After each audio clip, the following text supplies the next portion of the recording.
So something I wanted to speak about was relationships and awakening.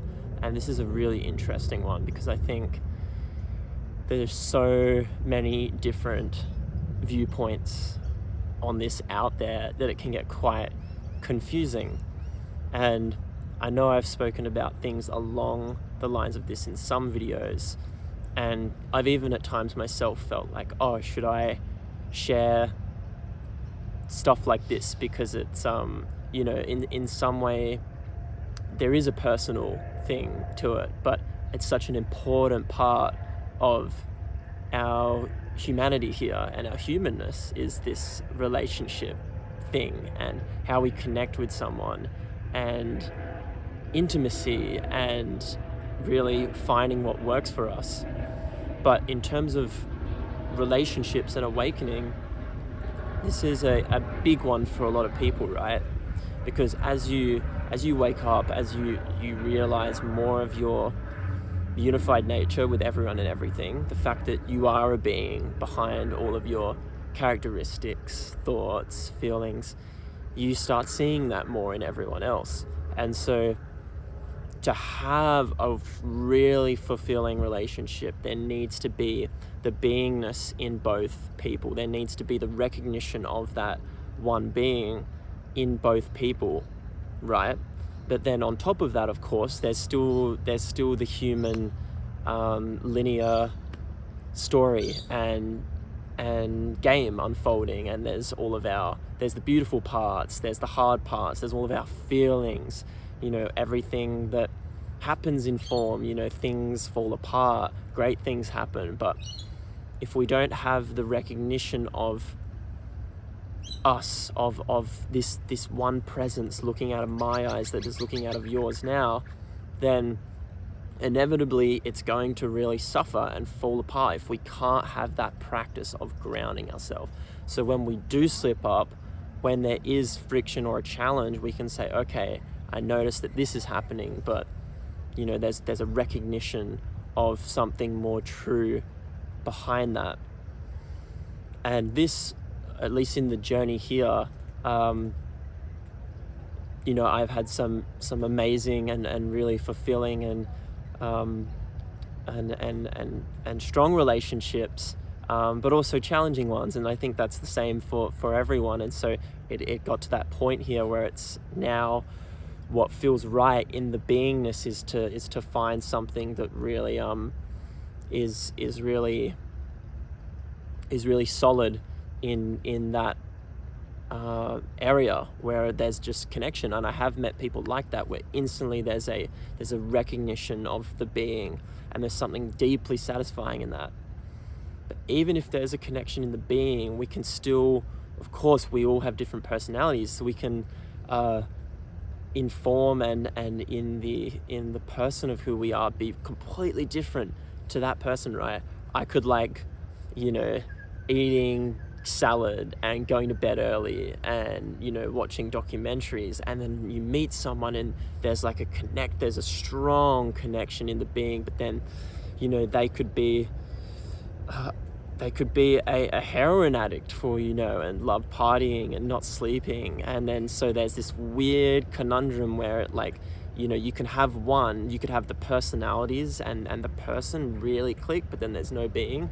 You could have the being connect, but then the person doesn't click. So it's all of those things, right?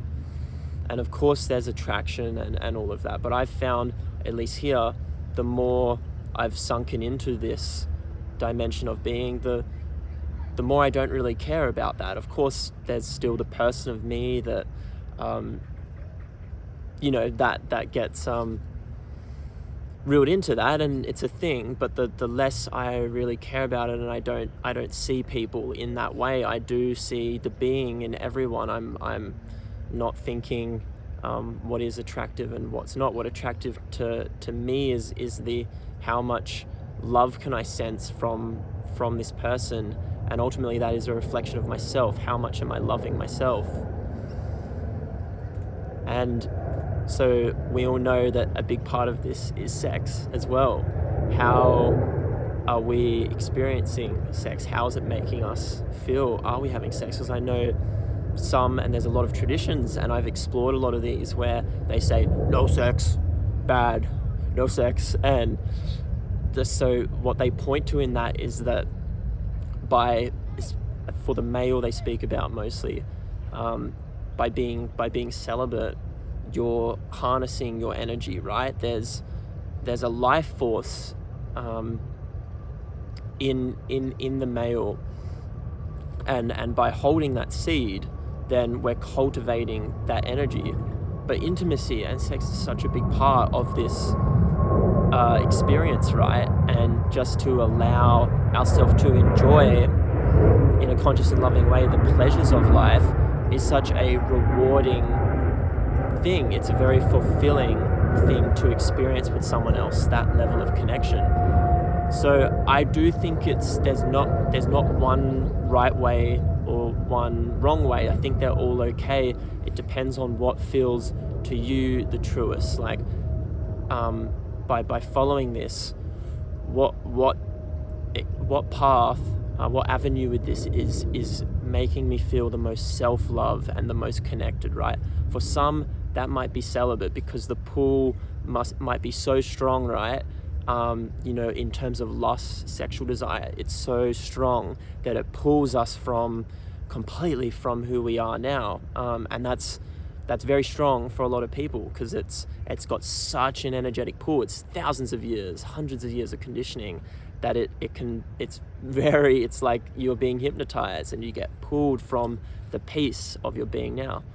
So that's interesting to explore for some, but then also once we get really grounded in presence, in consciousness, then there is a level of connection we feel with everyone and everything that doesn't go away. It's always there. So then we can be open to intimacy in the most conscious and loving way, where we can explore that with the other. And there's tantric practices, and then it doesn't matter, as the male, we're expected to have this big release, right? But you can explore not doing that, explore intimacy without that, or with that, right? And I've explored all of these myself, and I've found that ultimately what matters, like I said before, is how much am I grounded in my practice in loving myself now.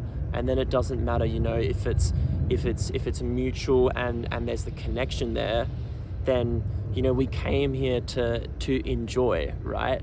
So I don't believe in just the hard, no, we can't do that. But I believe in finding what makes us feel the most alive, the most connected, right? And in some ways, sex is a very sacred act. It's a very sacred act. So, but that sacredness to some people might be, you're very lustful, very, very energetic and gritty approach. So it's really something that we, there's no rule book for, right? But there is an energetic exchange between both people, and that affects each person. And especially, this is something I've noticed. I've heard other speakers speak about this. There's a big masculine and feminine distortion in our culture. We're born into this, and in the West it's like there's just porn when you're young being thrown in your face. And I've really got into the stage where I've questioned how normal is that, and there's scientific studies now how damaging that is to the brain. So it's really waking up just beyond that. It's not saying that, it's it's all bad, or you're going to go to hell if you do that. And no, I don't believe in any of that. I believe in being here. We're here to explore the depths of our love and connection, and we do that through learning, right? So yeah, just allow yourself to explore that lovingly and consciously. But ultimately, at the end, you are, even with relationships, right? Whether it's like, whether it's romantic, or intimate, or just personal, or friendships, or family, you are the being that you're looking for in all of those, right? We are one being at the end of the day, whether it's masculine, feminine, or family, or friendship. We are one being behind the form of who we are, behind the expression of who we are. And the awakening happens when we see that we are in relationship with everyone, because we're always in relationship with ourselves. We're always in relationship with nature, right? We're so connected to nature. We're so connected to reality. So we're really going beyond the confines, beyond the concepts of, oh, I'm the, masculine lover, feminine lover, or like, me and my family member, or me and my friend, and really going beyond that into a level of connection that is the being, the dimension of being, which is infinite, right? Which is infinite intelligence, infinite love. Doesn't need to like take or have rules around what it is. If it's based in love, then we can enjoy that, we can express that. Okay, lots of love. Bye.